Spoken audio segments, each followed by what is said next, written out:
മേലായ റബ്ബ് സുബ്ഹാനഹു വ തആലയുടെ വിധിവിലക്കുകളും നിയമനിർദ്ദേശങ്ങളുമെല്ലാം ജീവിതത്തിന്റെ സകല മേഖലകളിലും പാലിച്ചുകൊണ്ട് ജീവിക്കുവാൻ കഠിനമായി പരിശ്രമിക്കണേ എന്ന് ആദ്യം എന്നോടെന്ന പോലെ നിങ്ങൾ ഓരോരുത്തരെയും ഓർമ്മപ്പെടുത്തുകയാണ്, വസിയത്ത് ചെയ്യുകയാണ്. റബ്ബ് അനുഗ്രഹിക്കുമാറാകട്ടെ. മനുഷ്യനെ അറബിയിൽ ഇൻസാൻ എന്നാണ് പറയാറുള്ളത്. ആ ഇൻസാൻ എന്ന് എന്തുകൊണ്ട് പറയുന്നു എന്ന് അന്വേഷണ വിധേയമാക്കി കഴിഞ്ഞാൽ മനുഷ്യൻ ഇണങ്ങാൻ ആഗ്രഹിക്കുന്നവനാണ് എന്നാണ്. ഉൻസ് എന്ന പദത്തിൽ നിന്നാണ് ഇൻസാൻ എന്ന പദം ഉണ്ടായിട്ടുള്ളത്. മനുഷ്യൻ ഇണങ്ങാൻ ആഗ്രഹിക്കുകയും ബന്ധങ്ങൾ കാത്തുസൂക്ഷിക്കുവാനും ബന്ധങ്ങളിൽ ഏർപ്പെടുവാനും ആ ബന്ധങ്ങൾ കാത്തുസൂക്ഷിച്ച് അതിലൂടെ സന്തോഷം കണ്ടെത്തുന്നവനാണ് മനുഷ്യൻ എന്നതുകൊണ്ടാണ് അറബിയിൽ മനുഷ്യന് ഇൻസാന് എന്ന് പറയാറുള്ളത്. അവിടെയാണ് നമ്മൾ മനസ്സിലാക്കേണ്ടത്, ബന്ധങ്ങൾ അത് പല രൂപത്തിലാണ്. കുടുംബ ബന്ധമുണ്ട്, സൗഹൃദ ബന്ധമുണ്ട്, ആദർശ ബന്ധമുണ്ട്. സാമ്പത്തികമായി നമ്മൾ ഇടപാടുകൾ നടത്തുമ്പോൾ അവരോട് ഒരു സാമ്പത്തികമായ ഒരു ബന്ധം നമുക്കുണ്ടാകും. എന്നാൽ ഈ പറഞ്ഞ ബന്ധങ്ങളിൽ, ഈ പറയപ്പെട്ട ബന്ധങ്ങളിൽ ഏറെ ആസ്വാദനം നൽകുന്നതും നമുക്കേറെ സമാധാനം നൽകുന്നതും നമ്മൾ എപ്പോഴും ഈ ബന്ധമുണ്ടാകണം എന്നാഗ്രഹിക്കുന്നതും ആദർശ ബന്ധമാണ്. ആദർശ ബന്ധമാണ് ഒരു മനുഷ്യന് ഏറ്റവും കൂടുതൽ സമാധാനം നൽകുന്നത് എന്ന്. അതുകൊണ്ടായിരുന്നു നബി സല്ലല്ലാഹു അലൈഹി വസല്ലമയും ബിലാൽ റളിയല്ലാഹു അൻഹുവും തമ്മിൽ എന്തു ബന്ധമാണ് ഉള്ളത് എന്ന് ചോദിച്ചു കഴിഞ്ഞാൽ അവിടെ നമുക്ക് പറയാൻ സാധിക്കും, ആദർശ ബന്ധമാണ് അവരെ ഒന്നിപ്പിച്ചത് എന്നാണ്. എത്യോപ്യക്കാരനായ ബിലാൽ റളിയല്ലാഹു അൻഹു, അദ്ദേഹം കറുത്തവനാണ്. എന്നാൽ നബി സല്ലല്ലാഹു അലൈഹി വസല്ലമയുടെ ഇഷ്ടപ്പെട്ട ഒരു സഹാബികളുടെ കൂട്ടത്തിലാണ് അദ്ദേഹം ഉൾപ്പെട്ടിട്ടുള്ളത്. അങ്ങനെ ഓരോ സഹാബാക്കളുടെയും ചരിത്രം പരിശോധിച്ചു കഴിഞ്ഞാൽ അത്രയും ചരിത്രത്തിൽ എവിടെയും കാണാത്ത വിധം സാഹോദര്യത്തിന്റെ അതുല്യമായ മാതൃക അവർ ജനങ്ങൾക്ക് മുമ്പാകെ കാണിച്ചു കൊടുത്തത് അത് ആദർശ ബന്ധത്തിലൂടെയാണ്. അൻസാരികളെ സംബന്ധിച്ചിടത്തോളം മുഹാജിറുകൾ അവരുടെ എല്ലാം ഒഴിവാക്കിക്കൊണ്ട് സമ്പത്തും കുടുംബവും അവർ എന്തൊക്കെയാണോ ഒരു കാലം നേടിയെടുത്തത് അതെല്ലാം ഒഴിവാക്കി അള്ളാഹുവിന്റെ മാർഗത്തിൽ ഹിജറ ചെയ്ത് മദീനയിലേക്ക് എത്തിയപ്പോൾ ഇരു കൈകൾ കൊണ്ടും അവർ സ്വീകരിച്ചത് സഹാബാക്കളാണ്, അൻസാരികളാണ്. എന്തിനാണ് അൻസാരികൾ അത്രയും കഷ്ടപ്പെട്ടത് എന്ന് ചോദിച്ചാൽ, എന്തിനു വേണ്ടി സ്വന്തം ഭാര്യയെ പോലും കൊടുക്കണം, എന്തിനു വേണ്ടി അവർ നയിച്ചുണ്ടാക്കിയ കഷ്ടപ്പെട്ടുണ്ടാക്കിയ കച്ചവടത്തിന്റെ ഒരു വിഹിതം മുഹാജിറുകൾക്ക് കൊടുത്തു എന്ന് ചോദിച്ചാൽ അതാണ് ആദർശ ബന്ധത്തിന്റെ പവർ എന്നാണ് നമ്മൾ മനസ്സിലാക്കേണ്ടത്. എന്നാൽ പലപ്പോഴും നമ്മൾ ജീവിതത്തിന്റെ തിരക്കിൽപ്പെട്ട് ആദർശ ബന്ധത്തിനോ കുടുംബ ബന്ധത്തിനോ സാമൂഹികമായ ഇടപെടലിനോ യാതൊരു സമയവും കണ്ടെത്താതെ നമ്മൾ നമ്മുടെ ജീവിത തിരക്കിൽ നമ്മൾ വളരെ സെൽഫിഷ് ആയിട്ടാണോ ജീവിക്കുന്നത് എന്ന ഒരു ആലോചന നമുക്കുണ്ടാകേണ്ടതുണ്ട്. ബന്ധങ്ങൾ പലപ്പോഴും വളരെ സങ്കടമായ, വളരെ സങ്കടം നിറഞ്ഞ, വളരെ തിരക്ക് നിറഞ്ഞ ഈ ഒരു ജീവിതത്തിൽ നമുക്കേറെ സമാധാനം നൽകുന്നതാണ് ആദർശ ബന്ധങ്ങളും കുടുംബ ബന്ധങ്ങളും. അങ്ങനെ തുടങ്ങുന്ന എല്ലാ ബന്ധങ്ങളും നമുക്ക് ഏറ്റവും കൂടുതൽ സമാധാനം നൽകുന്ന ഒന്നാണ്. നബി സല്ലല്ലാഹു അലൈഹി വസല്ലമ എന്താണോ നമുക്ക് കൊണ്ടുവന്നു തന്നത്, വമാ ആതാകുമുർ റസൂലു ഫഖുദൂഹു, റസൂൽ കൊണ്ടുവന്നത് നിങ്ങൾ മുറുകെ പിടിക്കണം. വമാ നഹാകും അൻഹു ഫൻതഹു, റസൂൽ എന്താണോ വിരോധിച്ചത് അതിൽ നിന്ന് നിങ്ങൾ വിട്ടു നിൽക്കുകയും വേണം. അതുകൊണ്ട് ബന്ധങ്ങൾക്ക് അതീവമായ പ്രാധാന്യമുണ്ട് എന്ന് നമ്മൾ തിരിച്ചറിയണം. അശ്രദ്ധയിലായിക്കൊണ്ടോ അതല്ലെങ്കിൽ മറന്നുകൊണ്ടോ പരസ്പരം ഒരു മുസ്ലിം പാലിക്കേണ്ട ഒരുപാട് ബന്ധങ്ങളുണ്ട്, ഒരുപാട് ഹക്കുകളുണ്ട്, ബാധ്യതകളുണ്ട്. ആ ബാധ്യതകൾ നമ്മൾ വിസ്മരിച്ചുകൂടാ. നമ്മൾ മനസ്സിലാക്കേണ്ടത്, നമ്മുടെ തൊട്ടടുത്തിരിക്കുന്ന സഹോദരൻ, നമ്മുടെ തൊട്ടടുത്ത് നിൽക്കുന്ന, നിസ്കാരത്തിന് വേണ്ടി നിൽക്കുന്ന സഹോദരനോട് നമുക്ക് ബാധ്യതയുണ്ട്. ഖുതുബയിൽ നമ്മുടെ തൊട്ടടുത്തിരിക്കുന്ന സുഹൃത്തിനോട്, സഹോദരനോട് നമുക്ക് ബാധ്യതയുണ്ട്. ഒരു മുസ്ലിം എന്ന നിലക്ക് മറ്റൊരു മുസ്ലിമിനോട് കൃത്യമായ ബാധ്യതകളുണ്ട്. എന്നാൽ ആ ബാധ്യതകൾ വിസ്മരിച്ച് ആ ബാധ്യതകൾക്കൊന്നും യാതൊരു വിലയും കൽപ്പിക്കാതെ പലപ്പോഴും നമ്മൾ ജീവിച്ചു പോകുന്നുണ്ടോ എന്ന ഒരു ആലോചന നമ്മൾ നടത്തേണ്ടതുണ്ട്. നബി സല്ലല്ലാഹു അലൈഹി വസല്ലമ പറയുന്നത്, അൽ മുസ്ലിമു ഹഖുൽ മുസ്ലിമി അലൽ മുസ്ലിമി സിത്തുൻ, ഒരു മുസ്ലിമിന് മറ്റൊരു മുസ്ലിമിനോട് 6 ബാധ്യതകളുണ്ട് എന്നാണ്. ബാധ്യതകൾ എന്ന് പറഞ്ഞു കഴിഞ്ഞാൽ നിർബന്ധമായും ചെയ്യേണ്ട കാര്യങ്ങളാണ്. അതുകൊണ്ട് നമ്മൾ തിരിച്ചറിയേണ്ടത്, നമ്മുടെ സഹോദരനായ മുസ്ലിമിനോട് 6 ബാധ്യതകൾ നമുക്കുണ്ട്. അതിൽ ഒന്നാമത്തേത് നബി സല്ലല്ലാഹു അലൈഹി വസല്ലമ പറയുന്നത്, ഇദാ ലഖീതും ഫസല്ലിം അലൈഹി, നീ ഒരു മുസ്ലിമിനെ കണ്ടുമുട്ടിയാൽ നീ അവന് സലാം പറയണമെന്നാണ്. നിന്റെ സഹോദരനെ നീ കണ്ടുമുട്ടാൻ ഇടവന്നു കഴിഞ്ഞാൽ അവനോട് നീ സലാം പറയണം. സലാം എന്നത് സ്നേഹത്തിന്റെ താക്കോലാണ്. ഒരാളുടെ ഹൃദയത്തിലേക്ക് പ്രവേശിക്കാനുള്ള കവാടമാണ് സലാം എന്നത്. ആ സലാമിലൂടെ നമ്മുടെ ജീവിതം ബറക്കത്ത് കൊണ്ടും അനുഗ്രഹം കൊണ്ടും ഐശ്വര്യം കൊണ്ടും നിറയുമെന്നതിൽ യാതൊരു സംശയവുമില്ല. സലാം എന്നത് സമാധാനത്തിന്റെ സന്ദേശമാണ്. ഈമാനിന്റെ അടയാളമാണ് സലാം. അതിന്റെ അർത്ഥവും ആശയവും മഹത്വവും മനസ്സിലാക്കി നമ്മൾ സലാം പറഞ്ഞു കഴിഞ്ഞാൽ നമ്മുടെ ഹൃദയം അത് ശുദ്ധമാകും, നമ്മുടെ ഹൃദയം അത് ശാന്തി അടയും. നമ്മളൊന്ന് ആലോചിച്ചു നോക്കിയാൽ ഒരു മുസ്ലിമിനെ കണ്ടുമുട്ടുമ്പോൾ നമ്മൾ പറയുകയാണ് അസ്സലാമു അലൈക്കും വറഹ്മത്തുള്ളാഹി വബറകാത്തു. അതിന്റെ അർത്ഥം മനസ്സിലാക്കിയ, അതിന്റെ ആശയം തിരിച്ചറിഞ്ഞ ഒരാളെ സംബന്ധിച്ചിടത്തോളം എത്ര വലിയ സമാധാനമാണ് അത് കേൾക്കുന്ന ഒരു മുഅ്മിനിന് ഉണ്ടാവുക. ഏത് പ്രയാസത്തിലൂടെ കടന്നു പോകുന്ന വ്യക്തിയാകട്ടെ, അവനോട് നമ്മൾ സലാം പറയുമ്പോൾ അതിന്റെ അർത്ഥം അറിഞ്ഞുകൊണ്ടാണ് അവൻ അത് കേൾക്കുന്നത് എങ്കിൽ അവന്റെ ഹൃദയത്തിലുള്ള വിഷമങ്ങളും പ്രയാസങ്ങളും എല്ലാം ഒറ്റയടിക്ക് ഒലിച്ചു പോകുന്ന അവസ്ഥയുണ്ടാകും. അസ്സലാമു അലൈക്കും, നിങ്ങൾക്ക് സമാധാനമുണ്ടാകട്ടെ. വറഹ്മത്തുള്ളാഹി, അള്ളാഹുവിന്റെ കാരുണ്യമുണ്ടാകട്ടെ.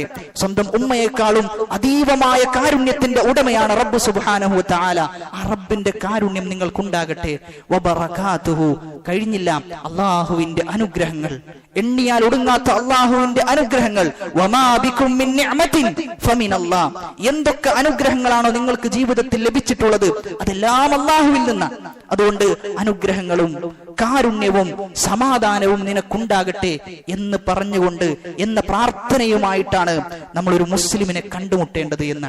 അതുകൊണ്ട് സലാം പറയുമ്പോൾ നമ്മൾ ആ ആശയം മനസ്സിൽ ഉൾക്കൊള്ളേണ്ടതുണ്ട്. ആ ആശയം മനസ്സിലാക്കി സലാം പറയാൻ നമുക്ക് സാധിക്കണം. അപ്പോഴാണ് ഇസ്ലാമിന്റെ സൗന്ദര്യം നമുക്ക് മനസ്സിലാക്കാൻ സാധിക്കുക. പലപ്പോഴും പല ആളുകളും ധരിച്ചു വെച്ചിട്ടുള്ളത് ഇസ്ലാം എന്ന് പറഞ്ഞു കഴിഞ്ഞാൽ ഇത് ചെയ്യണം, അത് ചെയ്യണ്ട എന്നിങ്ങനെയുള്ള ഒരുപാട് അഹ്കാമുകളാണ്, ഒരുപാട് മതവിധികളാണ് എന്ന് പല ആളുകളും ധരിച്ചു വെച്ചിട്ടുണ്ട്. എന്നാൽ നമ്മൾ മനസ്സിലാക്കേണ്ടത് അതിന്റെ പിന്നിലെല്ലാം ഒരുപാട് ഹിക്മത്തുകളുണ്ട്, ഒരുപാട് നമ്മൾ അറിയാതെ പോകുന്ന ഒരുപാട് കാര്യങ്ങളുണ്ട്. എന്തിന് നമ്മൾ സലാം പറയണം എന്നാലോചിക്കുമ്പോൾ ആ സലാമിന്റെ ആശയം മനസ്സിലാക്കി കഴിഞ്ഞാൽ, സലാമിന്റെ അർത്ഥം ഉൾക്കൊണ്ടു കഴിഞ്ഞാൽ എങ്ങനെയാണ് ഒരു വ്യക്തിക്ക് സലാം പറയാതിരിക്കാൻ സാധിക്കുക? എങ്ങനെയാണ് ഒരു വ്യക്തിക്ക് സലാം പറയാതിരിക്കാൻ സാധിക്കുക? അതുകൊണ്ട് സലാമിന്റെ ആശയം മനസ്സിലാക്കി, അർത്ഥം മനസ്സിലാക്കി നമുക്ക് സലാം പറയാൻ സാധിക്കണം. റസൂലുള്ളാഹി സ്വല്ലല്ലാഹു അലൈഹി വസല്ലമ പറയുന്നത് ലാ തദ്ഖുലൂനൽ ജന്നത ഹത്താ തുഅ്മിനൂ, നിങ്ങൾ വിശ്വാസികളാകുന്നതുവരെ നിങ്ങൾ സ്വർഗ്ഗത്തിലേക്ക് പ്രവേശിക്കുകയില്ല. വലാ തുഅ്മിനൂ ഹത്താ തഹാബ്ബു, നിങ്ങൾ പരസ്പരം സ്നേഹിക്കുന്നതുവരെ നിങ്ങളുടെ ഈമാൻ പൂർത്തിയാവുകയില്ല എന്ന്. നിങ്ങൾ പരസ്പരം സ്നേഹിക്കുന്നതുവരെ നിങ്ങളുടെ ഈമാൻ പൂർത്തിയാവുകയില്ല. അവല അദുല്ലുക്കും അലാ ഷൈഇൻ ഇദാ ഫഅൽതുമൂഹു തഹാബബ്തും, നിങ്ങൾക്കിടയിൽ സ്നേഹം വർദ്ധിപ്പിക്കുന്ന, നിങ്ങൾക്കിടയിൽ സ്നേഹത്തിന് വർദ്ധിപ്പിക്കുന്ന ഒരു കാര്യം ഞാൻ നിങ്ങൾക്ക് പറഞ്ഞു തരട്ടെയോ? അഫ്ഷു സലാമ ബൈനക്കും, നിങ്ങൾക്കിടയിൽ നിങ്ങൾ സലാം വ്യാപിപ്പിക്കണം എന്നാണ്. അതുകൊണ്ട് സ്വർഗത്തിൽ പ്രവേശിക്കണമെങ്കിൽ ഈമാൻ വേണം. ഈമാൻ വേണമെങ്കിൽ പരസ്പരം സ്നേഹിക്കുന്നവരാകണം. പരസ്പരം സ്നേഹം നമ്മുടെ ഇടയിൽ ഉണ്ടാകണമെങ്കിൽ സലാം വ്യാപിപ്പിക്കണം എന്നാണ്. ഫഇദാ ദഖൽതും ബുയൂതൻ ഫസല്ലിമു അലാ അൻഫുസികും, നിങ്ങൾ നിങ്ങളുടെ വീടുകളിലേക്ക് പ്രവേശിച്ചു കഴിഞ്ഞാൽ നിങ്ങൾ സലാം പറയണം എന്നാണ്. ഒന്ന് ആലോചിച്ചു നോക്കുക, എത്ര ആളുകൾ സ്വന്തം വീട്ടിലേക്ക് പ്രവേശിക്കുമ്പോൾ അസ്സലാമു അലൈക്കും എന്ന് പറഞ്ഞുകൊണ്ട് സ്വർഗത്തിന്റെ അഭിവാദ്യമായ അല്ലാഹു സുബ്ഹാനഹു തആല നമുക്ക് അവതരിപ്പിച്ച ആ അഭിവാദ്യം കൊണ്ട് എത്ര ആളുകൾ വീട്ടിലേക്ക് പ്രവേശിക്കാറുണ്ട് എന്ന ഒരു ആലോചന നമ്മൾ നടത്തണം. പലപ്പോഴും വീട്ടിലേക്ക് കയറുന്നത് തന്നെ കയർത്തുകൊണ്ട്, അതല്ലെങ്കിൽ ദുനിയാവിന്റെ മറ്റു ചോദ്യങ്ങൾ ചോദിച്ചുകൊണ്ടാണ് പല ആളുകളും വീട്ടിലേക്ക് പ്രവേശിക്കാറുള്ളത്. എന്നിട്ട് പറയാറുള്ളത് വീട്ടിൽ അനുഗ്രഹമില്ല, വീട്ടിൽ സമാധാനമില്ല, വീട്ടിലേക്ക് എത്തിയാൽ തന്നെ ടെൻഷനുകളാണ് എനിക്കുള്ളത് എന്ന് പറയുന്ന ആളുകൾ തിരിച്ചറിയേണ്ടത് ഒന്നൊരു ടോണ് നമ്മളൊന്ന് മാറ്റി നോക്കണം. നമ്മൾ സലാം പറഞ്ഞുകൊണ്ട് ആരംഭിക്കണം. അതിന്റെ ആശയവും അർത്ഥവും അറിഞ്ഞുകൊണ്ട് നമ്മൾ തുടങ്ങണം. അതാണ് വീട്ടിലേക്ക് പ്രവേശിക്കുമ്പോഴുള്ള ഒന്നാമത്തെ സമാധാനത്തിന്റെ കവാടം എന്നത്, ഒന്നാമത്തെ സമാധാനത്തിന്റെ താക്കോൽ എന്നത് സലാം കൊണ്ട് ആരംഭിക്കുക. ആ സമയത്ത് നമ്മുടെ സലാം കേൾക്കുന്ന നമ്മുടെ മക്കളും നമ്മുടെ ഭാര്യയുമെല്ലാം സലാം മടക്കുമ്പോൾ വഅലൈക്കുമുസ്സലാം വറഹ്മത്തുള്ളാഹി വബറകാതുഹു, നിങ്ങൾക്കും അനുഗ്രഹവും കാരുണ്യവും എല്ലാം ഉണ്ടാകട്ടെ എന്ന് പറയുമ്പോൾ നമ്മൾ ആലോചിക്കണം, അതിന്റെ അർത്ഥം അത് വ്യാപകമായ അർത്ഥമാണ്. നമ്മൾ വിചാരിക്കുന്നതിലും അപ്പുറമാണ് സലാമിന്റെ അർത്ഥം എന്നാണ് നമ്മൾ ഉൾക്കൊള്ളേണ്ടത്. എത്രത്തോളം എന്ന് ചോദിച്ചു കഴിഞ്ഞാൽ റസൂലുള്ളാഹി സ്വല്ലല്ലാഹു അലൈഹി വസല്ലമ പറഞ്ഞു, ഇദാ ലഖിയ അഹദുകും അഖാഹു ഫൽയുസല്ലിം അലൈഹി ഫഇൻ ഹാലത് ബൈനഹുമാ ഷജറത്തുൻ ഔ ജിദാറുൻ ഔ ഹജറുൻ ثم ലഖിയഹു ഫൽയുസല്ലിം അലൈഹി.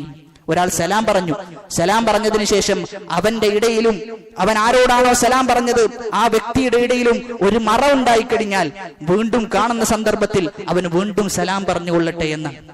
അതുകൊണ്ട് ഇസ്ലാമിനെ സംബന്ധിച്ചിടത്തോളം എപ്പോഴും സമാധാനത്തിന് പ്രോത്സാഹനം നൽകുന്ന, ആളുകൾക്കിടയിൽ സമാധാനം ഉണ്ടാകണം, ആളുകൾക്കിടയിൽ സ്നേഹം വർദ്ധിക്കണം എന്ന ആശയമാണ് ഇസ്ലാം എപ്പോഴും ഏറ്റവും കൂടുതലായി മുൻഗണന നൽകുന്നത് എന്ന തിരിച്ചറിവാണ് നമുക്കുണ്ടാകേണ്ടത്. എന്നാൽ അവിടെ നമ്മൾ മനസ്സിലാക്കേണ്ടത്, സലാം വ്യാപിപ്പിക്കണമെന്ന് പറയുമ്പോൾ നമ്മൾ നമ്മോട് തന്നെ ഒന്ന് ആത്മഗതം ചെയ്തു നോക്കേണ്ട ഒരു അവസ്ഥാവിശേഷമുണ്ട്. നമ്മൾ ആരോടാണ് സലാം പറയാറുള്ളത്? നമ്മൾ നമുക്കറിയുന്ന, നമുക്ക് പരിചയമുള്ള, നമ്മൾ ഇഷ്ടപ്പെടുന്ന, നമ്മൾ ഏറ്റവും കൂടുതൽ കാണണമെന്ന് ആഗ്രഹിക്കുന്ന നമ്മുടെ ഏറ്റവും അടുത്ത ആളുകളോട് മാത്രമാണ് ഇന്ന് പല ആളുകളും സലാം പറയുന്നത്. എല്ലാ ആളുകളോടും സലാം പറയുക എന്ന ഒരു സുന്നത്ത് എടുത്തു മാറ്റപ്പെട്ടിട്ടുണ്ടോ എന്ന് നമ്മൾ ഭയപ്പെടേണ്ടതുണ്ട്. നമുക്കറിയുന്ന ഒരാളെ കണ്ടാൽ അസ്സലാമു അലൈക്കും എന്ന് പറയും. എന്നാൽ അറിയാത്ത ഏതെങ്കിലും ഒരാളാണ് എങ്കിൽ അദ്ദേഹത്തോട് നമ്മൾ സലാം പറയാറില്ല. നബി സല്ലല്ലാഹു അലൈഹി വസല്ലമ പ്രസ്തുത വിഷയത്തിൽ പറയുന്ന ഒരു ഹദീസ് ഉണ്ട്. നമ്മൾ ഏറെ പേടിയോട് കൂടിയിട്ടാണ് ആ ഹദീസ് വായിക്കേണ്ടത്.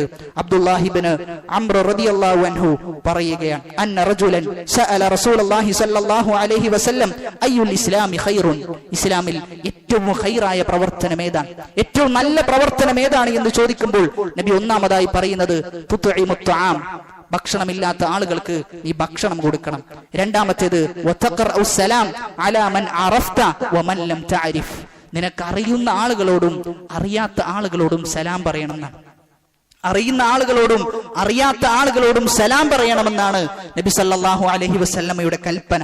മറ്റൊരു ഹദീസിൽ നബി സല്ലല്ലാഹു അലൈഹി വസല്ലമ പറയുന്നത്, ഇന്ന മിൻ അശ്റാത്തിസ് സാഅ, ഖിയാമത്ത് നാളിന്റെ അടയാളത്തിൽപ്പെട്ടതാണ് അൻ യുസല്ലിമ റജുലു അലർ റജുലി ലാ യുസല്ലിമു അലൈഹി ഇല്ലാ ലിൽ മഅരിഫ, അവൻ അറിയുന്ന ആളുകൾക്ക് മാത്രം സലാം പറയുക, അതല്ലാത്ത ആളുകൾക്ക് സലാം പറയാതിരിക്കുക എന്നത് ഖിയാമത്ത് നാളിന്റെ, അവസാന നാളിന്റെ, അന്ത്യദിനത്തിന്റെ അടയാളമാണ് എന്ന്. അതുകൊണ്ട് നമ്മുടെ സലാം, ആ സലാമിന്റെ അവസ്ഥ ഏത് രൂപത്തിലാണ് പോകുന്നത് എന്ന് ചോദിച്ചു കഴിഞ്ഞാൽ പലപ്പോഴും അറിയുന്ന ആളുകളോട് മാത്രം സലാം പറയുന്ന ഒരു അവസ്ഥ ഉണ്ടാകാറുണ്ട്. എന്നാൽ ഏതൊരു മുസ്ലിമിനെ കണ്ടാലും അസ്സലാമു അലൈക്കും എന്ന് പറഞ്ഞുകൊണ്ട് ആരംഭിക്കേണ്ടതുണ്ട് എന്നാണ് നബി സല്ലല്ലാഹു അലൈഹി വസല്ലമ നമുക്ക് പറഞ്ഞു തരുന്നത്. രണ്ടാളുകൾ തമ്മിൽ തെറ്റിക്കഴിഞ്ഞാൽ, ബന്ധത്തിൽ ശിഥിലങ്ങൾ ഉണ്ടായിക്കഴിഞ്ഞാൽ അല്ലാഹു സുബ്ഹാനഹു വ തആല പറയുന്നത്, ഇന്ന ഔലൻ നാസി ബില്ലാഹ് മൻ ബദഅഹും ബിസ്സലാം, അല്ലാഹുവിനോട് ഏറ്റവും അടുത്തുള്ള, അല്ലാഹുവിനോട് ഏറ്റവും അടുത്ത മനുഷ്യൻ എന്നാൽ സലാം കൊണ്ട് തുടങ്ങിയവനാണ് എന്നാണ്. ബന്ധങ്ങൾ പലപ്പോഴും അതിൽ വിള്ളലുണ്ടാകും, മനുഷ്യനാണ്, സ്വാഭാവികമാണ്. എന്നാൽ ആ ബന്ധങ്ങളിൽ വിള്ളലുകൾ ഉണ്ടാകുമ്പോൾ സലാം പറഞ്ഞുകൊണ്ട് തുടങ്ങാൻ നമുക്ക് സാധിക്കണം. നമ്മുടെ ഹൃദയത്തിലുള്ള അഹങ്കാരത്തിന്റെ ബിംബത്തെ തച്ചുടച്ചുകൊണ്ട് സലാം പറഞ്ഞുകൊണ്ട് ആരംഭിക്കാൻ, വിനയത്തിന്റെ ഭാഷയിൽ തുടങ്ങാൻ നമുക്ക് സാധിക്കണം. അവൻ എന്നെ വെറുത്താലും, അവൻ എന്നെ ഇഷ്ടപ്പെടുന്നില്ല എങ്കിലും എന്നെ സംബന്ധിച്ചിടത്തോളം എനിക്ക് അള്ളാഹുവിന്റെ ഇഷ്ടം ലഭിക്കണം, എനിക്ക് അള്ളാഹുവിന്റെ ഇഷ്ടം ലഭിക്കണം എന്ന ബോധ്യത്തോടുകൂടി സലാം പറഞ്ഞുകൊണ്ട് തുടങ്ങാൻ നമുക്ക് സാധിക്കണം. ഏതു ബന്ധമാകട്ടെ, 10 വർഷവും 15 വർഷവും എല്ലാം നീണ്ടു നിൽക്കുന്ന, ഒരിക്കലും നമ്മൾ തിരിച്ചു വരില്ല, ഒരിക്കലും ശരിയാവുകയില്ല എന്ന് വിചാരിക്കുന്ന പല ബന്ധങ്ങളും ഒരു സലാം കൊണ്ട് അവസാനിക്കുന്നതാണ് എന്ന തിരിച്ചറിവ് നമുക്കുണ്ടാകണം. ആ സലാം പറഞ്ഞുകൊണ്ട് ആ ബന്ധത്തെ, തകർന്നുടഞ്ഞ, നമ്മൾ തച്ചുടച്ച ബന്ധത്തെ വീണ്ടും പുതുക്കിയെടുക്കാൻ നമ്മൾ പരിശ്രമിക്കേണ്ടതുണ്ട് എന്നാണ് റസൂലുള്ളാഹി സ്വല്ലല്ലാഹു അലൈഹി വസല്ലമ നമുക്ക് പറഞ്ഞു തരുന്നത്. സലാമിന് പ്രതിഫലമുണ്ട്, അതിന്റെ സന്ദേശം അത് വ്യാപകമായ അർത്ഥമുള്ള സന്ദേശമാണ്. എന്നാൽ അതിന്റെ പ്രതിഫലവും അതോടൊപ്പം അള്ളാഹു നമുക്ക് വെച്ചു തന്നിട്ടുണ്ട് എന്നാണ്. ഒരിക്കൽ നബി സല്ലല്ലാഹു അലൈഹി വസല്ലമയുടെ അടുക്കലേക്ക് ഒരു വ്യക്തി റസൂലിന്റെ അടുക്കലേക്ക് വരികയാണ്. എന്നിട്ട് റസൂലിനോട് പറയുന്നു, അസ്സലാമു അലൈക്കും. നബി സല്ലല്ലാഹു അലൈഹി വസല്ലമ തിരിച്ച് വഅലൈക്കുമുസ്സലാം എന്ന് മറുപടി പറയുന്നു. എന്നിട്ട് നബി പറഞ്ഞു കൊടുത്തു, 10 കൂലിയാണ് അവന് ലഭിച്ചിട്ടുള്ളത്. വീണ്ടും വന്നു, അസ്സലാമു അലൈക്കും വറഹ്മത്തുള്ളാഹി എന്ന് പറഞ്ഞു. റസൂൽ അതേപോലെ മറുപടി കൊടുത്തു എന്ന്. എന്നിട്ട് നബി സല്ലല്ലാഹു അലൈഹി വസല്ലം പറഞ്ഞു, 20 പ്രതിഫലം അവന് ലഭിച്ചിട്ടുണ്ട്. അസ്സലാമു അലൈക്കും വറഹ്മത്തുള്ളാഹി വബറകാതുഹു. റസൂല് അതേപോലെ മറുപടി കൊടുത്തു. എന്നിട്ട് റസൂല് പറഞ്ഞു, 30 പ്രതിഫലം ലഭിച്ചിട്ടുണ്ട് എന്ന്. അതുകൊണ്ട് സലാം പറയുമ്പോൾ ഏറ്റവും നല്ല വാക്കാണ് നമ്മൾ പറയുന്നത് എന്നതോടൊപ്പം തന്നെ അതിന് അള്ളാഹു ഒരു പ്രതിഫലവും വെച്ചിട്ടുണ്ട് എന്ന്. അതാണ് അള്ളാഹുവിന്റെ കാരുണ്യത്തെ അറിയിക്കുന്നത് എന്ന് നമ്മൾ തിരിച്ചറിയണം. അതോടൊപ്പം തന്നെ സലാം പറയുമ്പോൾ നമ്മൾ കൈ കൊടുക്കുന്ന ഒരു പ്രവണത അതും അന്യം നിന്ന് പോയിട്ടുണ്ടോ എന്ന് നമ്മൾ ആലോചിക്കണം. പല ആളുകളും സലാം പറയുന്നു, എന്നാൽ കൈ കൊടുക്കാറില്ല. നബി സല്ലല്ലാഹു അലൈഹി വസല്ലമ പറയുന്നത്, നബി സല്ലല്ലാഹു അലൈഹി വസല്ലമ സൂചിപ്പിക്കുന്നത്, മാ മിൻ മുസ്ലിമൈനി യൽതഖിയാനി ഫയതസാഫഹാനി ഇല്ലാ ഗുഫിറ ലഹുമാ ഖബ്ല അൻ യതഫറഖാ. രണ്ടാളുകൾ കൈപിടിച്ചുകൊണ്ട് മുസാഫഹത്ത് ചെയ്തുകൊണ്ട് സലാം പറഞ്ഞു കഴിഞ്ഞാൽ എത്ര നേരമാണോ അവർ ആ കൈപിടിക്കുന്നത് അത്രയും നേരം അവരുടെ പാപങ്ങൾ പൊറുക്കപ്പെട്ടുകൊണ്ടേയിരിക്കുന്ന. അതുകൊണ്ട് സലാം പറയുമ്പോൾ അതോടൊപ്പം തന്നെ നമ്മൾ പാലിക്കേണ്ട ഒരു സുന്നത്താണ് നമ്മൾ കൈകൾ പരസ്പരം മുസാഫഹത്ത് ചെയ്യുക എന്നത്. പല ആളുകളും സലാം പറഞ്ഞു പോകും, കൈ കൊടുക്കാൻ എന്തോ മടിയാണ് പല ആളുകൾക്കും. ആ മടി നമ്മൾ മാറ്റിവെച്ച് നമുക്ക് എങ്ങനെയാണോ സാധിക്കുക, എത്ര സമയമാണോ സാധിക്കുക, അങ്ങനെ സലാം പറഞ്ഞുകൊണ്ട് കൈയും കൊടുത്ത് നമ്മുടെ പാപങ്ങളെല്ലാം അതിലൂടെ മായ്ക്കപ്പെട്ട് ഏറ്റവും നല്ല സന്ദേശം ഒരാൾക്ക് നൽകി നമ്മൾ മടങ്ങുമ്പോൾ അതിനൊരു സമാധാനം നമ്മുടെ മനസ്സിൽ അള്ളാഹു ഇട്ടുതരും എന്ന് നമ്മൾ തിരിച്ചറിയേണ്ടതുണ്ട്.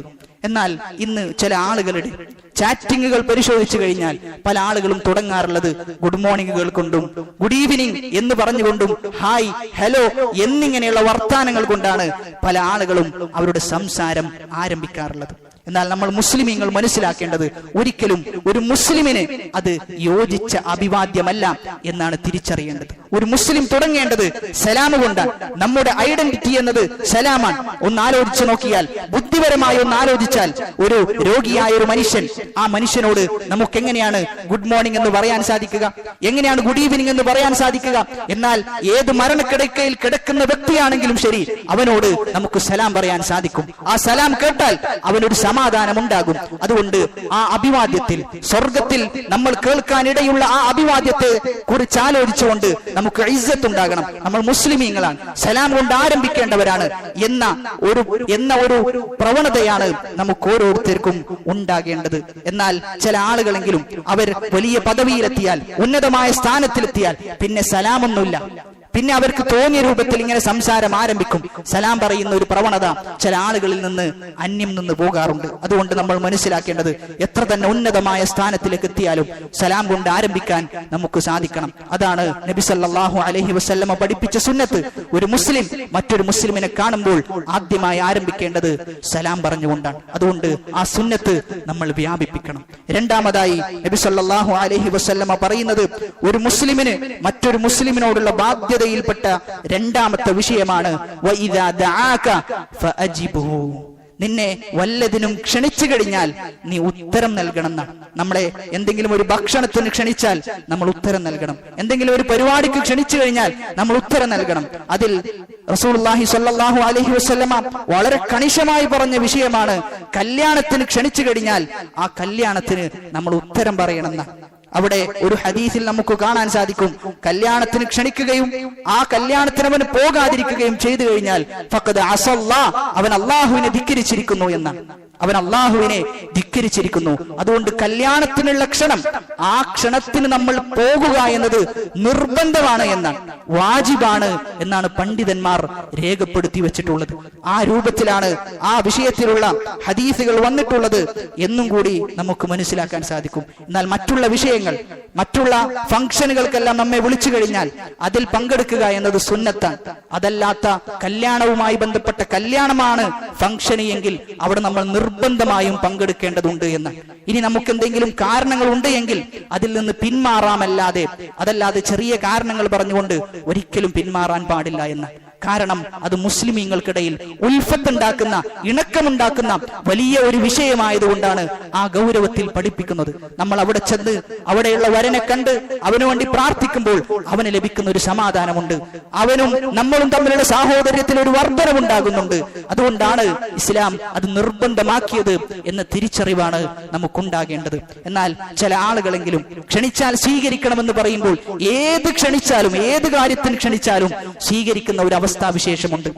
ബിദ്അത്തിന്റെ ഒരുപാട് ഫംഗ്ഷനുകൾ, ബിദ്അത്തുമായി ബന്ധപ്പെട്ട ഫംഗ്ഷനുകൾ നടക്കാറുണ്ട്. റസൂൽ പഠിപ്പിക്കാത്ത, റസൂൽ ഒരിക്കലും കാണിച്ചു തരാത്ത രൂപത്തിലുള്ള പരിപാടികൾ നടക്കുമ്പോൾ ആ പരിപാടിയിലും പോയി അവിടെയും പോയി ഭക്ഷണം കഴിക്കുന്ന ആളുകൾ, അത്തരത്തിലുള്ള ആളുകൾ ശ്രദ്ധിക്കേണ്ടത് ഹൗലുൽ കൗസർ അവർക്ക് തടയപ്പെടും എന്നുള്ളതാണ്. അതുകൊണ്ട് ക്ഷണിക്കപ്പെടുമ്പോൾ ഏത് കാര്യത്തിനാണ് നമ്മൾ ക്ഷണിക്കപ്പെടുന്നത് എന്നുകൂടി നമ്മൾ അന്വേഷിക്കേണ്ടതുണ്ട്.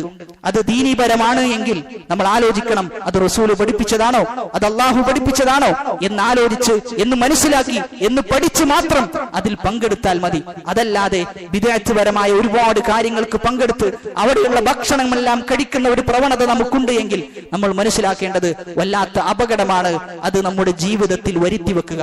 അതുകൊണ്ട് തന്നെ ഒരാൾ ക്ഷണിച്ചു കഴിഞ്ഞാൽ ആ ക്ഷണം സ്വീകരിക്കാൻ നമുക്ക് സാധിക്കണം. എന്നാൽ പലപ്പോഴും ക്ഷണിച്ചു കഴിഞ്ഞാൽ എന്താണ് സംഭവിക്കാറുള്ളത്? ഏറ്റവും നല്ല ഭക്ഷണം എവിടെയാണോ ആ ഭക്ഷണം തേടിക്കൊണ്ട് അവിടേക്കാണ് പല ആളുകളും പോകാറുള്ളത്. രണ്ട് സഹോദരന്മാർ ക്ഷണിച്ചു കഴിഞ്ഞാൽ ആ രണ്ട് സഹോദരന്മാരിൽ ഏറ്റവും നല്ല ഭക്ഷണം എവിടെയാണോ ലഭിക്കുക അവിടെ പോകുന്ന ഒരവസ്ഥ പല മുസ്ലിം സഹോദരന്മാർക്കുമുണ്ട്. അവിടെ പോയി കഴിഞ്ഞാൽ അത്ര നല്ല ഭക്ഷണം ഉണ്ടാകൂല, എന്നാൽ ഇവിടെയാണെങ്കിൽ ഒരുപാട് ഭക്ഷണം ഉണ്ടാകും.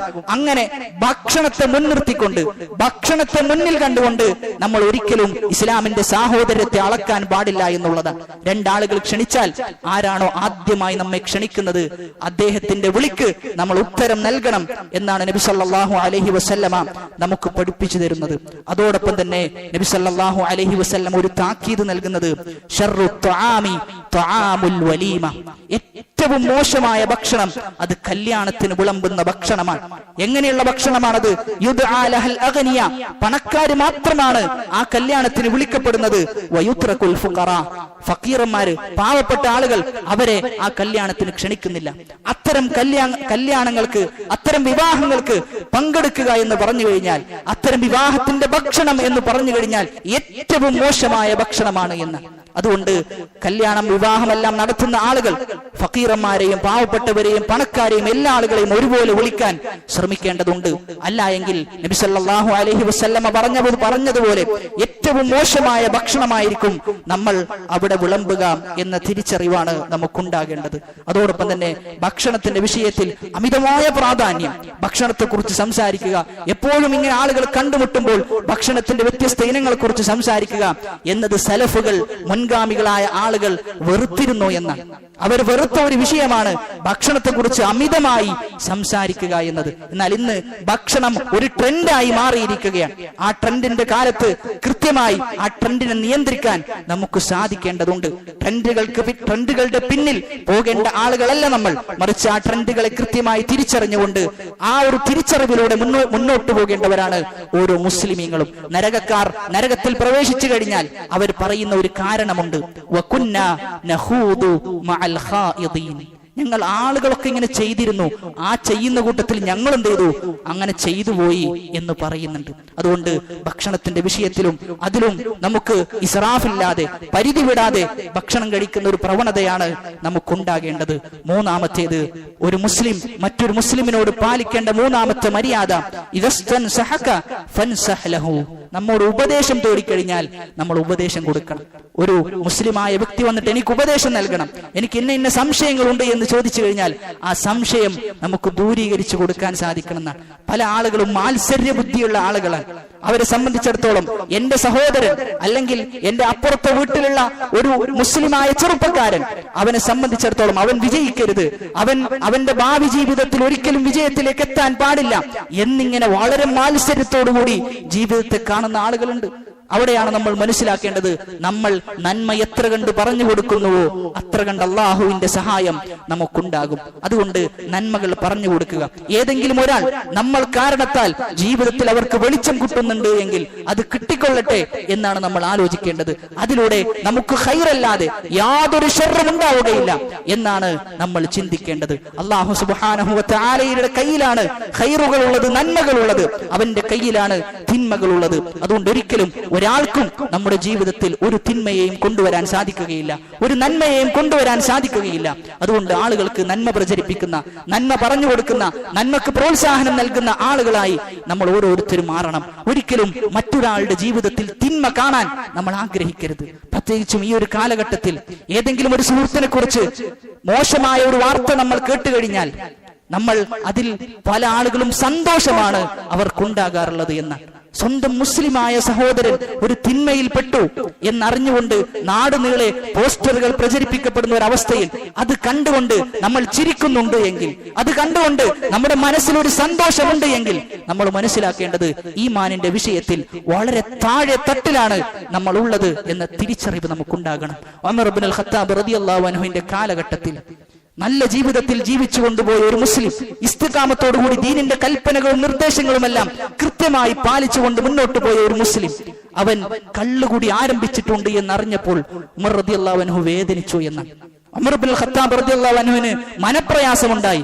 ഉമർ റളിയല്ലാഹു അൻഹു കത്തെഴുതാൻ, ആ വ്യക്തിക്ക് നീ പിന്മാറണമെന്ന് പറഞ്ഞുകൊണ്ട് ഉമർ ഇബ്നുൽ ഖത്താബ് റളിയല്ലാഹു അൻഹു കത്തെഴുതിയെന്നാണ്. അതുകൊണ്ട് നമ്മൾ ആലോചിക്കേണ്ടത്, നമ്മുടെ സഹോദരന്റെ വിഷയത്തിൽ എന്തെങ്കിലും ഒരു ന്യൂനത നമ്മൾ കണ്ടു കഴിഞ്ഞാൽ നമ്മൾ സന്തോഷിക്കുന്നതിന് പകരം സങ്കടപ്പെടുകയാണ് നമ്മൾ ചെയ്യേണ്ടത്. ഞാനായിരുന്നു അവന്റെ സ്ഥാനത്ത് എങ്കിൽ എന്തായിരിക്കും എന്റെ അവസ്ഥ എന്ന ഒരു ആലോചനയാണ് നമ്മൾ ഉണ്ടാകേണ്ടത്. തിന്മകൾ പ്രചരിപ്പിക്കപ്പെടുന്ന ഒരുപാട് തിന്മകളുടെ ഇടയിലാണ് നമ്മൾ ജീവിക്കുന്നത്.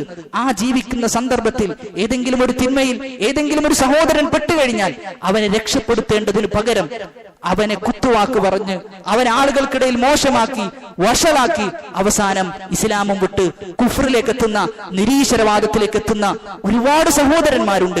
അതുകൊണ്ട് നമ്മൾ അതിനൊരിക്കലും കാരണക്കാരായി തീരരുത് എന്നാണ് ഓർമ്മപ്പെടുത്താനുള്ളത്.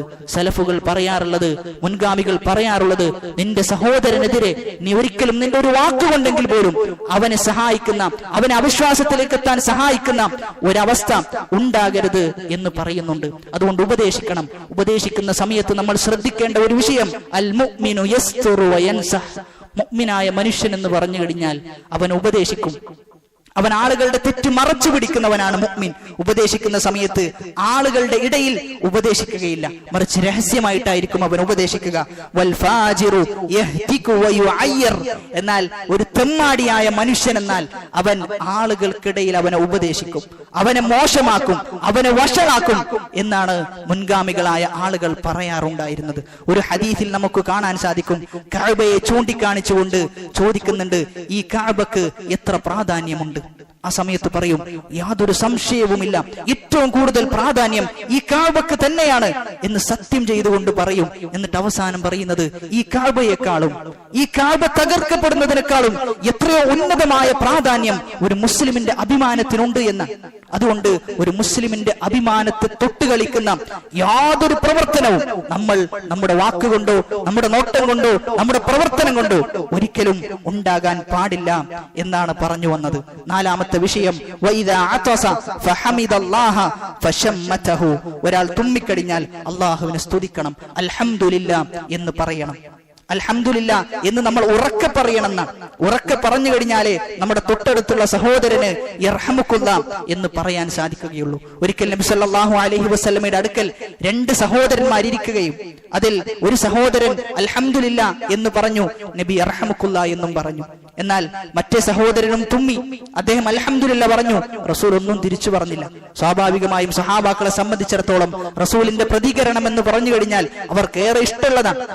ആ സഹാബി ചോദിച്ചു, അല്ല എന്തേ റസൂലെ, ഞാൻ തുമ്മിയപ്പോൾ അൽഹംദുലില്ലാ പറഞ്ഞിരുന്നു, എന്തുകൊണ്ട് യർഹമുക്കുല്ലാ എന്ന് പറഞ്ഞില്ല? ആ സമയത്ത് നബി സല്ലല്ലാഹു അലൈഹി വസല്ലമ മറുപടി പറഞ്ഞത്, ഞാൻ കേട്ടിട്ടില്ല, നീ ഉറക്കെ പറയണമെന്ന.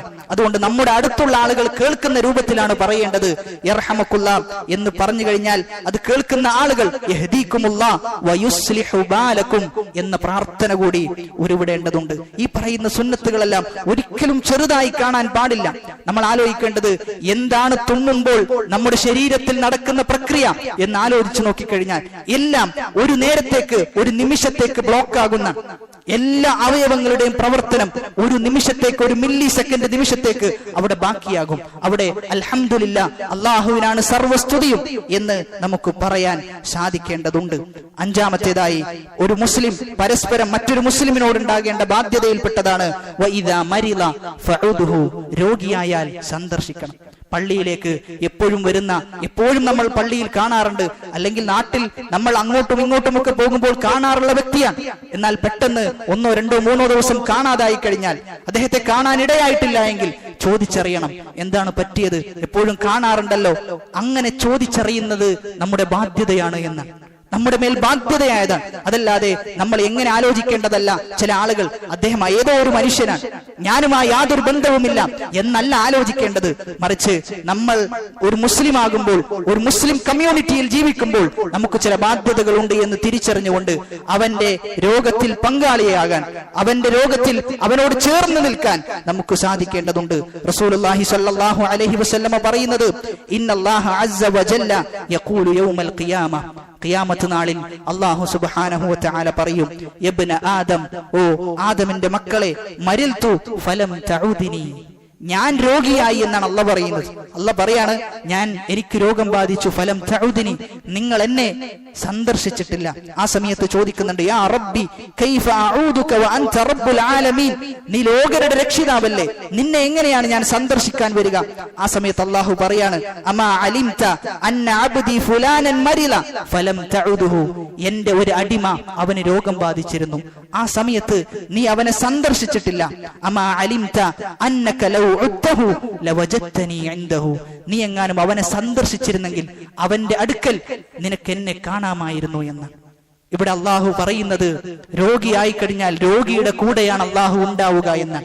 രോഗിയുടെ കൂടെ അള്ളാഹു ഉണ്ടാകും.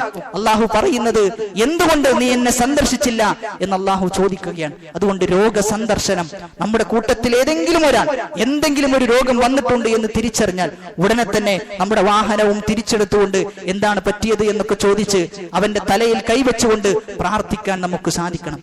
എത്ര ആളുകൾക്ക് രോഗസന്ദർശനം നടത്തുമ്പോൾ പ്രാർത്ഥിക്കേണ്ട പ്രാർത്ഥന അറിയുമെന്ന് ചോദിച്ചു കഴിഞ്ഞാൽ വളരെ തുച്ഛമായ ആളുകൾക്ക് മാത്രമേ ആ പ്രാർത്ഥന അറിയുള്ളൂ. അതുകൊണ്ട് ഇത് സുന്നത്തിൽപ്പെട്ടതാണ്, നമ്മുടെ ബാധ്യതയിൽപ്പെട്ടതാണ്. അതുകൊണ്ട് ആ ബാധ്യത നിറവേറ്റാൻ നമ്മൾ പരിശ്രമിക്കേണ്ടതുണ്ട്. നബി സല്ലല്ലാഹു അലൈഹി വസല്ലമ പറയുന്നത്, മൻ ആദ മരീലൻ ലം യസൽ ഫീ ഖുസ്വത്തിൽ ജന്ന, ആരെങ്കിലും ഒരാൾ രോഗിയെ സന്ദർശിച്ചാൽ അവൻ സ്വർഗത്തിന്റെ പൂന്തോപ്പിലാണ് എന്ന്. ആ സമയം വരേക്കും അവൻ സ്വർഗത്തിന്റെ പൂന്തോപ്പിലായിരിക്കും അവൻ ഉണ്ടാവുക എന്ന് നബി സല്ലല്ലാഹു അലൈഹി വസല്ലമ പറയുകയാണ്. അതുകൊണ്ട് രോഗ സന്ദർശനത്തിന്റെ വിഷയത്തിലും നമ്മളൊരു ശ്രദ്ധ പുലർത്തണം. പ്രത്യേകിച്ചും കുടുംബക്കാരാണെങ്കിൽ എന്തായാലും നമ്മുടെ മേൽ ബാധ്യത വർദ്ധിക്കും. സുഹൃത്താണെങ്കിൽ അതിനനുസരിച്ച് ബാധ്യത വർദ്ധിക്കും. ആദർശ ബന്ധമുള്ള സഹോദരനാണെങ്കിൽ അതിനനുസരിച്ചുള്ള ബാധ്യത നമുക്കുണ്ടാകും. അതുകൊണ്ട് രോഗമുണ്ടായി എന്നറിഞ്ഞു കഴിഞ്ഞാൽ വാട്സപ്പിൽ ഒരു പ്രാർത്ഥന പ്രാർത്ഥിച്ചതുകൊണ്ട് മാത്രം പോരാ എന്നാണ് നമ്മൾ മനസ്സിലാക്കുന്നത്. മറിച്ച് അവിടെ പോയി, അവിടെ ചെന്ന്, അവിടെ ഇരുന്ന് നല്ല വർത്തമാനങ്ങൾ പറഞ്ഞ് സമാധാനിപ്പിച്ച് തിരിച്ചു പോരാൻ നമുക്ക് സാധിക്കണം. ഇങ്ങനെയുള്ള സുന്നത്തുകളെല്ലാം ചെയ്യുമ്പോൾ ജീവിതത്തിൽ ഒരു സമാധാനം നമുക്ക് ലഭിക്കും, ജീവിതത്തിൽ ഒരു സന്തോഷം നമുക്ക് ലഭിക്കും. അതല്ലാതെ നമ്മുടെ ജീവിതത്തെ കുറിച്ച് മാത്രം ആലോചിച്ച്, നമ്മുടെ പ്രശ്നത്തെ കുറിച്ച് മാത്രം ആലോചിച്ച് നമ്മിൽ മാത്രം ഒതുങ്ങി ജീവിച്ചുകൊണ്ട് ജീവിക്കുന്ന ഒരു വ്യക്തിക്ക് സന്തോഷം ഒരിക്കലും അവർ പ്രതീക്ഷിക്കേണ്ടതില്ല എന്ന്. അതുകൊണ്ട് സന്തോഷമാണോ നമ്മൾ ആഗ്രഹിക്കുന്നത്, ഈ പറയുന്ന സുന്നത്തുകൾ നമ്മൾ നമ്മുടെ ജീവിതത്തിൽ പാലിക്കേണ്ടതുണ്ട്. ആറാമതായി നമ്മൾ മനസ്സിലാക്കേണ്ടത് ജനാസയെ അനുഗമിക്കലാണ്. ജനാസയുടെ കൂടെ നമുക്ക് നിൽക്കാൻ സാധിക്കണം. ഒരു സഹോദരൻ മരിച്ചു കഴിഞ്ഞു എന്നറിഞ്ഞാൽ ആ സഹോദരനെ പല ആളുകളും ചെയ്യാറുള്ളത് കാണാൻ വേണ്ടി തിടുക്കം കൂട്ടാറുണ്ട്. കാണാൻ വേണ്ടി വലിയ നിരയായിരിക്കും ഉണ്ടാവുക, എന്നാൽ കണ്ടു കഴിഞ്ഞാലോ നിസ്കരിക്കുകയില്ല, അവൻ മറമാടുന്ന സമയത്ത് അവന്റെ കൂടെ ഉണ്ടാവുകയില്ല. ഇങ്ങനെയാണ് പല ആളുകളും ജനാസയെ അനുഗമിക്കുക എന്നതിനെ കണ്ടിട്ടുള്ളത്. എന്നാൽ മനസ്സിലാക്കേണ്ടത് ജനാസയെ കാണുക എന്നതിന് യാതൊരു പുണ്യവുമില്ല എന്ന്. ജനാസയെ കാണുക എന്നതിന് യാതൊരു പുണ്യവുമില്ല. മറിച്ച് പുണ്യമേതിനാണ്? അതിന്റെ കൂടെ നമ്മൾ നടക്കണം, പള്ളിയിൽ ചെന്ന് നിസ്കരിക്കണം. നിസ്കാരം കഴിഞ്ഞാൽ അത് മറമാടുന്ന ആ സമയം വരെ അവിടെ നിന്നുകൊണ്ട് ആ മയ്യത്തിന് പ്രാർത്ഥിക്കാൻ സാധിക്കണം. അങ്ങനെ പ്രാർത്ഥിക്കുന്ന സമയത്താണ് അവർക്ക് പ്രതിഫലമുണ്ട് എന്ന് റസൂലുള്ളാഹി സ്വല്ലല്ലാഹു അലൈഹി വസല്ലമ പറയുന്നത്. ഉഹുദ് മലയോളം പ്രതിഫലമാണ് അവർക്കുള്ളത് എന്ന് രേഖപ്പെടുത്തുന്നുണ്ട്. അവിടെ നമ്മൾ മയ്യത്തിനെ അനുഗമിക്കണം എന്ന് പറയുമ്പോൾ ചില ആളുകളെങ്കിലും അനുഗമിക്കാറുള്ളത്, എന്റെ ഉപ്പ മരിച്ച സമയത്ത് അവൻ വന്നിരുന്നു, അതുകൊണ്ട് ഞാനും പോകണമല്ലോ എന്നാണ് ആലോചിക്കാറുള്ളത്. നമ്മൾ ആലോചിക്കേണ്ടത് എന്തൊരു സുന്നത്താണ് നമ്മൾ അതിന്റെ പിന്നിൽ നമ്മൾ ലക്ഷ്യമായി കാണുന്നത് എന്നാണ്. അവൻ സന്ദർശിച്ചതുകൊണ്ട് ഞാൻ സന്ദർശിക്കണം എന്നാണോ നമ്മൾ ആലോചിക്കേണ്ടത്? ഒരിക്കലുമല്ല. നമ്മെ സംബന്ധിച്ചിടത്തോളം എന്റെ ബാധ്യതയാണ്, എന്റെ സഹോദരനാണ് മരണപ്പെട്ടത് എന്ന് തിരിച്ചറിഞ്ഞുകൊണ്ട് അവന്റെ ജനാസയെ അനുഗമിക്കണം. അവൻ എന്റെ ഉപ്പാന്റെ ജനാസയിലേക്ക് പങ്കെടുത്താലും ശരി, പങ്കെടുത്തില്ലെങ്കിലും ശരി. ചില ആളുകൾ എല്ലാ മയ്യത്ത് നിസ്കാരത്തിനും പോകാറുള്ളത് അവനും എന്റെ മയ്യത്ത് നിസ്കാരത്തിന് വരണം എന്ന് ആലോചിച്ചുകൊണ്ടാണ്.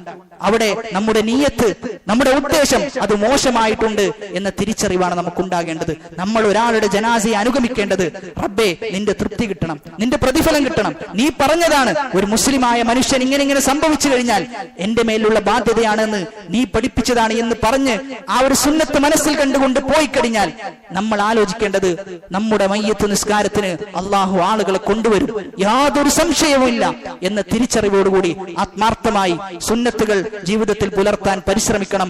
നമ്മുടെ മുസ്ലിം സഹോദരങ്ങൾ ഒരുപാട് പ്രയാസങ്ങൾ നേരിടുന്നുണ്ട്. ആ പ്രയാസങ്ങൾക്കിടയിൽ ഈ പറഞ്ഞ 6 ബാധ്യതകൾക്ക് ഏറെ സമാധാനമേകാൻ സാധിക്കും എന്നത് തീർച്ചയാണ്. അതുകൊണ്ട് ഈ പറഞ്ഞ ബാധ്യതകൾ നമ്മൾ പരസ്പരം ശ്രദ്ധിക്കുക, പരസ്പരം നമ്മൾ ഈ ബാധ്യതകൾ നിറവേറ്റാൻ പരിശ്രമിക്കുക. റബ്ബ് അനുഗ്രഹിക്കുമാറാകട്ടെ.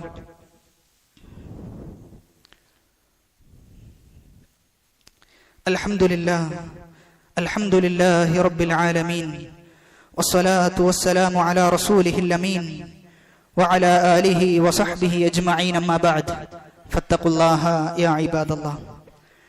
അല്ലാഹു സുബ്ഹാനഹു വ തആലയുടെ വിധിവിലക്കുകൾ ജീവിതത്തിന്റെ സർവ്വ മേഖലകളിലും പാലിച്ചുകൊണ്ട് ജീവിക്കുവാൻ കഠിനമായി പരിശ്രമിക്കണേ എന്ന് ഒരിക്കൽ കൂടി എന്നോടെന്ന പോലെ നിങ്ങൾ ഓരോരുത്തരെയും ഓർമ്മപ്പെടുത്തുകയാണ്, വസിയത്ത് ചെയ്യുകയാണ്. റബ്ബ് അനുഗ്രഹിക്കുമാറാകട്ടെ. സൂറത്തുർ റൂമിലെ 30-ാമത്തെ ആയത്തിൽ അള്ളാഹു വലിയൊരു അടിസ്ഥാനം മനുഷ്യന് പഠിപ്പിച്ചു കൊടുക്കുന്നുണ്ട്. അള്ളാഹു പറയുന്നത്, ഫഅഖിം വജ്ഹക ലിദ്ദീനി ഹനീഫ, നീ നിന്റെ മുഖം അള്ളാഹുവിലേക്ക് തിരിക്കണം. ഫിത്രത്തുല്ലാഹി അല്ലതി ഫതറൻ നാസ അലൈഹ, അള്ളാഹു ഏതൊരു പ്രകൃതിയിലാണോ മനുഷ്യനെ സൃഷ്ടിച്ചിട്ടുള്ളത് ആ ഫിത്രത്തിലേക്കാണ് അള്ളാഹു നിങ്ങളെ ക്ഷണിക്കുന്നുള്ളത്. എന്നിട്ട് അള്ളാഹു പറയാണ്, ലാ തബ്ദീല ലിഖൽഖില്ലാ, അള്ളാഹുവിന്റെ സൃഷ്ടിപ്പിനെ നിങ്ങൾ ഒരിക്കലും മാറ്റാൻ നിങ്ങൾ പരിശ്രമിക്കരുത് എന്ന്. അള്ളാഹു സൃഷ്ടിച്ച സൃഷ്ടിപ്പിന്റെ പ്രകൃതിയിൽ നിന്ന് മനുഷ്യന്മാരെ നിങ്ങൾ ഒരിക്കലും മാറ്റാൻ പരിശ്രമിക്കരുത് എന്ന്. ഇന്ന് നമ്മുടെ സമൂഹത്തിൽ നടക്കുന്ന ദുരാചാരങ്ങളും നമ്മുടെ സമൂഹത്തിൽ നടക്കുന്ന വളരെ മ്ലേച്ഛവത്തായ ഒരുപാട് കാര്യങ്ങൾ അതെല്ലാം നല്ലതാണ് എന്ന് പറയുന്ന ഒരു അവസ്ഥയിലേക്ക് എത്തിയിട്ടുണ്ട്. സ്ത്രീ പുരുഷവേഷം ധരിക്കുകയും പുരുഷൻ സ്ത്രീ വേഷം ധരിക്കുകയും സ്ത്രീകൾ പുരുഷന്മാരെ പോലെ ആണത്തത്തോടുകൂടി പെരുമാറുകയും പുരുഷൻ സ്ത്രീകളെ പോലെ പെരുമാറുകയും, ഒരു പുരുഷനെ സംബന്ധിച്ചിടത്തോളം സ്ത്രീയോടാണ് ആകർഷണീയത ഉണ്ടാകേണ്ടത് എങ്കിൽ അതിൽ നിന്ന് വിപരീതമായി സ്ത്രീക്ക് സ്ത്രീയോട് ആകർഷണീയത ഉണ്ടാകുന്നു, പുരുഷന് പുരുഷനോട് ആകർഷണീയത ഉണ്ടാകുന്നു. ഇതൊക്കെ ഉണ്ടായാൽ എന്താണ് പ്രശ്നം എന്ന് ചോദിക്കുന്നു. മുസ്ലിം ഉമ്മത്തിൽ നിന്ന് തന്നെ അത്തരം ആളുകൾ മുന്നോട്ട് വരികയും അതൊക്കെ വലിയ പ്രതാപമായി കാണുകയും ചെയ്യുന്ന ഒരു കാലത്താണ് നമ്മൾ ജീവിക്കുന്നത്. അവിടെയാണ് നമ്മൾ മനസ്സിലാക്കേണ്ടത്, അള്ളാഹു ക്ഷണിക്കുന്നത് ഫിത്രത്തിലേക്കാണ്.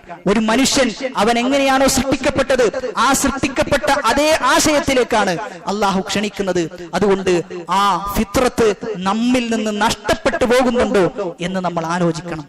പുരുഷനെ സംബന്ധിച്ചിടത്തോളം അവനാണ് സ്ത്രീയെ കൃത്യമായി ആ സ്ത്രീക്ക് ലഭിക്കേണ്ട സ്നേഹവും സന്തോഷവും ആ സ്ത്രീക്ക് ലഭിക്കേണ്ട സംരക്ഷണവും എല്ലാം ഏർപ്പെടുത്തേണ്ടത് ഒരു പുരുഷനാണ്. എന്നാൽ ആ റോളിൽ നിന്ന് ഇന്ന് പുരുഷൻ മാറി സ്ത്രീ ആ ഒരു റോളിലേക്ക് കയറിയിരിക്കുന്ന അവസ്ഥയാണ് പാശ്ചാത്യരായ ആളുകളുടെ ആദർശം എന്ന് നമ്മൾ തിരിച്ചറിയണം. അതുകൊണ്ട് പുരുഷന്മാരെ സംബന്ധിച്ചിടത്തോളം അവരുടെ ബാധ്യതകൾ അവർ നിറവേറ്റേണ്ടതുണ്ട്. ഒരുപാട് പുരുഷന്മാർ അലസരായി, ഒരുപാട് യുവാക്കൾ അലസരായി ആ ജോലിക്ക് പിന്നിൽ പോകാതെ അതിന് യാതൊരു പണിയും എടുക്കാതെ വീട്ടിൽ തന്നെ ഇരുന്നു കൊണ്ട് യാതൊന്നും പരിശ്രമിക്കാതെ കാലത്തെ കുറ്റം പറഞ്ഞ് ഇങ്ങനെ റീൽസും കണ്ട് അങ്ങനെ ജീവിതം തീർക്കുന്ന ഒരുപാട് യുവാക്കളുണ്ട്. അവിടെ യുവാക്കളായ ആളുകൾ മനസ്സിലാക്കേണ്ടത് നിങ്ങളുടെ പൗരുഷത്തെയാണ് നിങ്ങൾ ഇല്ലാതാക്കി കളയുന്നത് എന്ന്. അതോടൊപ്പം തന്നെ സ്ത്രീകളുടേതായ റോളുകൾ ഇസ്ലാം പഠിപ്പിക്കുന്നുണ്ട്. അത് അവരും കാത്തു സൂക്ഷിക്കേണ്ടതുണ്ട്. ഒരു സ്ത്രീയെ സംബന്ധിച്ചിടത്തോളം ഇന്ന് ഹയാ എന്നത്, നാണമെന്നത് നഷ്ടപ്പെട്ടുകൊണ്ടിരിക്കുന്ന ഒരു കാലത്താണ് നമ്മൾ ജീവിക്കുന്നത്. എവിടെയാണ് ഹയാ ഉള്ള നാണമുള്ള സ്ത്രീകൾ എന്ന് നോക്കിക്കഴിഞ്ഞാൽ മഷിയിട്ടാൽ പോലും കാണാത്ത ഒരു അവസ്ഥയിലേക്കാണ് കാലം മുന്നോട്ട് പോയിക്കൊണ്ടിരിക്കുന്നത്. അവിടെ നമ്മുടെ സ്ത്രീകളായ നമ്മുടെ മക്കളെ കൃത്യമായ ഇസ്ലാമിന്റെ തർബിയത്തോടുകൂടി അവരെ വളർത്തിക്കൊണ്ടുവരാൻ നമ്മൾ പരിശ്രമിക്കണം. നമ്മൾ ആലോചിക്കേണ്ടത് ഇതൊന്നും എന്റെ വീട്ടിൽ ഇതൊന്നും സംഭവിക്കുകയില്ല എന്നൊക്കെ വിചാരിക്കുന്ന വലിയ ആളുകളുണ്ട്. അവർ ആലോചിക്കേണ്ടത് ഒരിക്കലും നമ്മുടെ കൈകളിലല്ല ഇത്, നമ്മുടെ കൈകളിൽ താങ്ങുകയില്ല ഇത് എന്ന തിരിച്ചറിവ് നമുക്കുണ്ടാകണം. കാരണം സ്ക്രീനിന്റെ അരണ്ട വെളിച്ചത്തിലൂടെ അവർ കണ്ടുകൊണ്ടിരിക്കുന്നത് ഈ പറയുന്ന കോപ്രായങ്ങളാണ്, ഈ പറയുന്ന ആഭാസത്തരങ്ങളാണ്. അവർ ഇതിലാണ് 10-14 മണിക്കൂറും കണ്ടുകൊണ്ടിരിക്കുന്നതും കാണുന്നതും കേൾക്കുന്നതും എല്ലാം ഈ പറയുന്ന സംഭവങ്ങളാണ്. എന്നിട്ടും അവർ ഈ രൂപത്തിൽ ചിന്തിക്കേണ്ടതില്ല എന്ന് നമ്മൾ വാശി പിടിച്ചതുകൊണ്ട് ഒരിക്കലും അങ്ങനെ സംഭവിക്കുകയില്ല. മറിച്ച് കൃത്യമായ പേരന്റിങ് ഓരോ മാതാപിതാക്കൾക്കും നൽകാൻ സാധിക്കണം. കൃത്യമായ പേരന്റിങ് നൽകാൻ സാധിക്കണം. ഒരു കുട്ടിക്ക് ജനനം നൽകി എന്നതുകൊണ്ട് ഒരാളും പിതാവുകയില്ല എന്ന തിരിച്ചറിവുണ്ടാകണം. മറിച്ച് ബാധ്യതകളുണ്ട്. അവരെ സംബന്ധിച്ചിടത്തോളം അവർക്ക് മാസാമാസം പണം അയച്ചു കൊടുക്കുന്നു, അവർക്ക് വേണ്ട ആവശ്യങ്ങൾ നിറവേറ്റി കൊടുക്കുന്നു എന്നതുകൊണ്ട് ആരും പിതാവുകയില്ല. മറിച്ച് അവർക്ക് കൊടുക്കേണ്ട സ്നേഹം, അവർക്ക് കൊടുക്കേണ്ട സംരക്ഷണം, അവർക്ക് കൊടുക്കേണ്ട സമയം, ഇതെല്ലാം നമ്മൾ കൃത്യമായി കൊടുക്കാറുണ്ടോ എന്ന ഒരു ആലോചന നമുക്കുണ്ടാകണം. അങ്ങനെ കൃത്യമായി കൊടുക്കുന്നുണ്ട് എങ്കിൽ അവർ ഭാവി ജീവിതത്തിലേക്ക് എത്തുമ്പോൾ നമ്മൾ ഒരിക്കലും വിരൽ കടിക്കേണ്ടി വരികയില്ല. അതല്ല എങ്കിൽ നമ്മൾ വിരൽ കടിക്കേണ്ട അവസ്ഥ ഉണ്ടാകും എന്നത് തീർച്ചയാണ്. അതുകൊണ്ട് ആത്മാർത്ഥമായി പ്രാർത്ഥിക്കണം. അള്ളാഹുവിനോട് നിത്യവും പ്രാർത്ഥിക്കേണ്ടതുണ്ട്. നമ്മുടെ മക്കളെ ഏറ്റവും നല്ല രൂപത്തിലാക്കാൻ വേണ്ടി, ഏറ്റവും നല്ല സ്വാലിഹായ മക്കളാക്കാൻ വേണ്ടി നമ്മൾ നിത്യവും പ്രാർത്ഥിച്ചുകൊണ്ടേയിരിക്കേണ്ടതുണ്ട് എന്ന് പ്രവാചകന്മാർ അഖിലവും പ്രാർത്ഥിച്ച പ്രാർത്ഥന. എന്നാൽ എവിടെയാണ് നമ്മൾ ആ പ്രാർത്ഥന നമ്മുടെ ജീവിതത്തിൽ പ്രാർത്ഥിക്കാറുള്ളത്? അതുകൊണ്ട് ഓരോ നിസ്കാരത്തിന്റെ വേളയിലും ആ പ്രാർത്ഥനകൾ നമ്മൾ ആവർത്തിച്ച് പ്രാർത്ഥിക്കേണ്ട വളരെ വളരെ ഫിത്ന നിറഞ്ഞ, പ്രയാസം നിറഞ്ഞ ഒരു കാലത്തിലാണ് നമ്മൾ ജീവിക്കുന്നത്. അല്ലാഹു സുബ്ഹാനഹു വ തആല ഫിത്രത്തിലൂടെ തന്നെ ഏതൊരു പ്രകൃതിയിലാണ് മനുഷ്യനെ സൃഷ്ടിച്ചത്, ആ ഒരു സൃഷ്ടിപ്പിൽ തന്നെ ഉറച്ചു നിന്നുകൊണ്ട് മുന്നോട്ട് പോകാനുള്ള തൗഫീഖ് നമുക്കും നമ്മുടെ കുടുംബാംഗങ്ങൾക്കും അല്ലാഹു പ്രദാനം ചെയ്യുമാറാകട്ടെ.